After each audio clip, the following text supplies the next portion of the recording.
প্রিয় শিক্ষার্থীবৃন্দ, আজকে তোমাদের সাথে আলোচনা করব BBA third year management accounting এর দ্বিতীয় chapter observation costing and variable costing এর পার্ট বির অঙ্ক।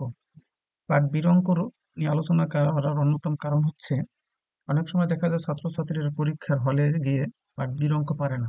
এর কারণ হচ্ছে তারা পার্ট সির অঙ্ক করলে মনে করে যে পার্ট বি এমনিতেই পারবো, যার কারণে তারা বাসায় বা ক্লাসে ওইরকম ভাবে প্র্যাকটিস করে না।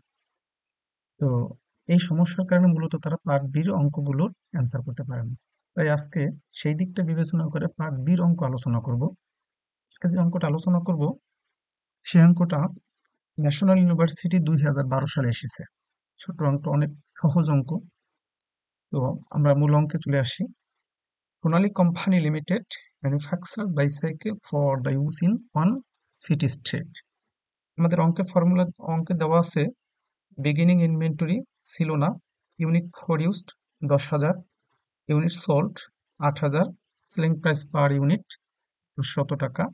এরপর manufacturing cost, direct material cost per unit 120 টাকা, direct labour cost per unit 140 টাকা, variable manufacturing overhead per unit 50 টাকা, ফিক্সড ম্যানুফ্যাকচারিং ওভারহেড 6 লাখ টাকা।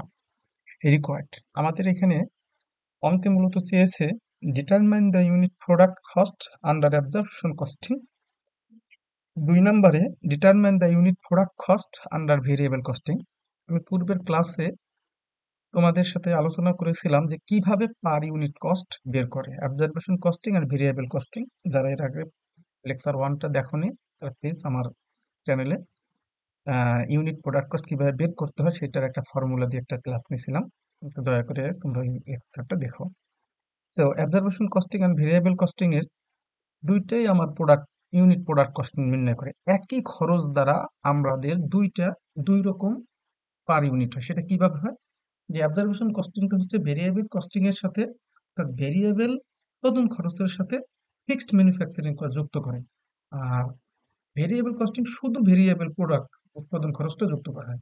যেমন দেখো সলিউশন, এখানে প্রথমে রিকোয়ার্ড একে বলছি unit product cost under absorption costing.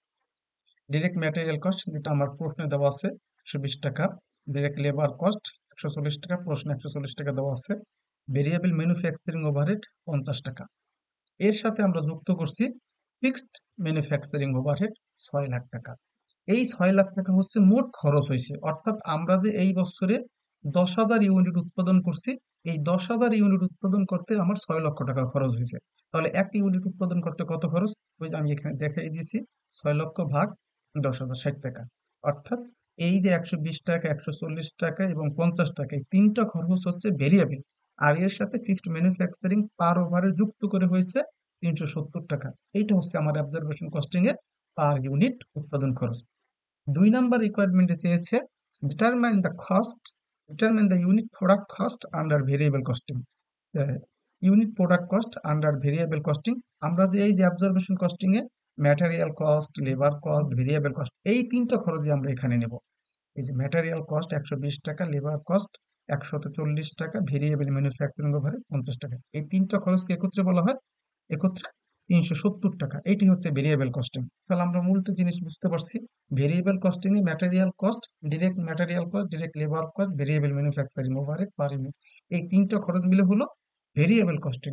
আর এর সাথে ফিক্সড ম্যানুফ্যাকচারিং ওভারহেড যুক্ত করে হইলো আমার অবজারভেশন কস্টিং। সো তাহলে বুঝতে পারছো দুইটার মধ্যে পার্থক্যটা কি। এতটুকু যদি বুঝতে পারি তাহলে এই চ্যাপ্টারের যতগুলো অঙ্ক আছে প্রত্যেকটা অঙ্কেই আমার ইউনিট প্রোডাক্ট কস্ট বের করতে হয়। তাহলে এই দুইটা বুঝতে পারলে সমস্ত অঙ্কের আমার ইউনিট প্রোডাক্ট কস্ট আমরা বের করতে পারবো। আল্লাহ হাফেজ।